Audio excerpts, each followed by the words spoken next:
Hello friends, myself Dr. Meenal Harde, and today we are going to see about antihyperlipid drugs. Antihyperlipidemic drugs, these are also called as hypolipidemic drug or cholesterol lowering drugs. We are going to see content. So here this chapter is divided into 4 parts. Part 1, in this we are going to cover about the introduction, biosynthesis of cholesterol, degradation pathway of cholesterol. In part 2, we are going to cover classification of hyperproteinemia, classification and characteristics of major plasma lipoproteins, classification of hyperlipidemic drugs. In part 3, we are going to cover sources of statins, inhibition of HMG-CoA reductase, then physiological properties, and in the part 4, we are going to cover about the commercial availability of HMG-RI and SAR of HMG-RIs. So to start, first of all, what is hyperlipidemic drug or antihyperlipidemic drugs? So antihyperlipidemic drugs, these are a diverse group of pharmaceuticals that are used in the treatment of high level of fats or lipids such as cholesterol in the blood. They are also called as lipid lowering drugs. The major lipid found in the bloodstream are cholesterol esters, triglycerides and phospholipids. An excess plasma concentration of one or more of these compounds is known as hyperlipidemia.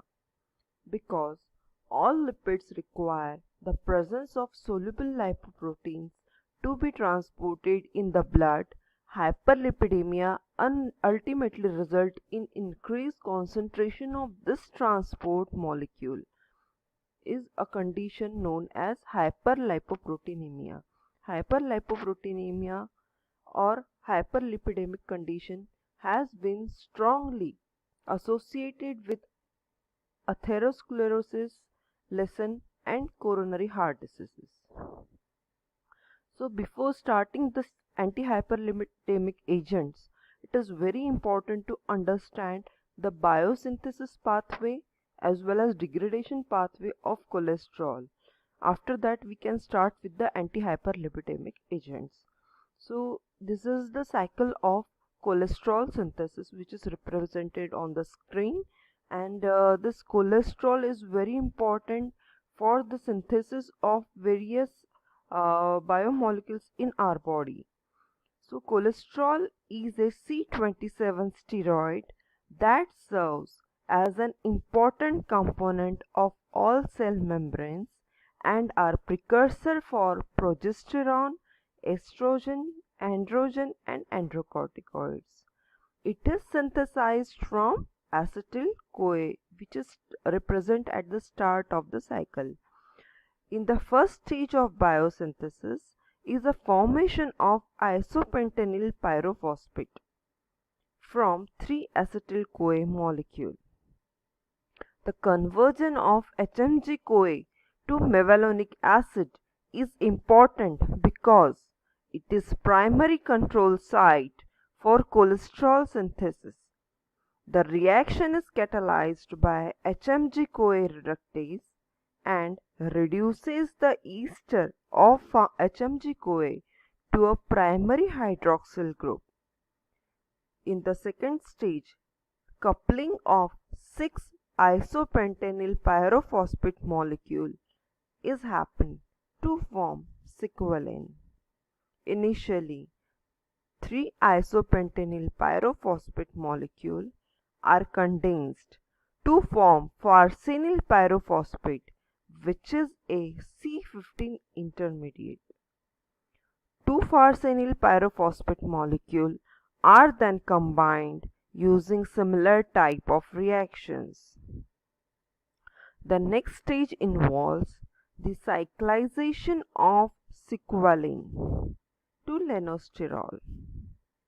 This process involves an initial epoxidation of sequelin followed by subsequent cyclization requiring a concerted flow of 4 pairs of electrons and migration of 2-methyl groups. The final stage involves the conversion of linosterol, which is a C30 molecule. It is converted to the C27 molecule, that is cholesterol, reduces the side chain double bond, moves to other double bond within the ring structure, and require approximately 20 steps to synthesize cholesterol. Here, this is the biosynthesis of cholesterol. Hope you understand it properly. So, this cholesterol is very important for the functioning of our body. So, here HMG, conversion of acetyl-CoA into mevalonic acid, or conversion of HMG-CoA to mevalonic acid. This is the first or second step of this biosynthesis.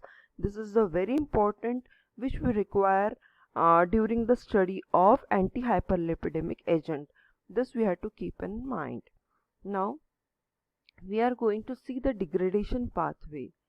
So degradation pathway here, this cholesterol is enzymatically transferred, or transformation happens by two different pathways. In the first pathway, cholesterol, this is the first pathway, and this is the second pathway. So in the first pathway, cholesterol can be oxidatively cleaved by the enzyme desmolase, which is the first step. Here, the side chain cleaving enzyme is the desmolase. So after cleaving desmolase side chain enzyme, the cholesterol get converted into pregnenolone. The resulting compound is the pregnenolone, which serves as a common intermediate in the biosynthesis of all other endogenous steroids such as androgen, progesterone, estrogen, aldosterone, etc., glucocorticoid. So all these are synthesized from the pregnenolone, which is the intermediate molecule. So like this, the degradation happens of the cholesterol in our body to synthesize most important biomolecule. And here this is the another pathway. In this another pathway, cholesterol can be converted to bile acid and bile salts. This pathway represents the most important mechanism for cholesterol catabolism. The enzyme 7-alpha hydroxylase catalyzes the initial rate limiting step in this metabolic pathway, and thus key control enzyme for the pathway. So here cholesterol is converting into the bile acid by the enzyme 7-alpha hydroxylase. This is the another degradation pathway where the conversion of cholesterol happens to the bile acid and bile salts. So thank you one and all. Here next part we are going to see the classification of hyperproteinemia and many more. So kindly watch the second part. Thank you.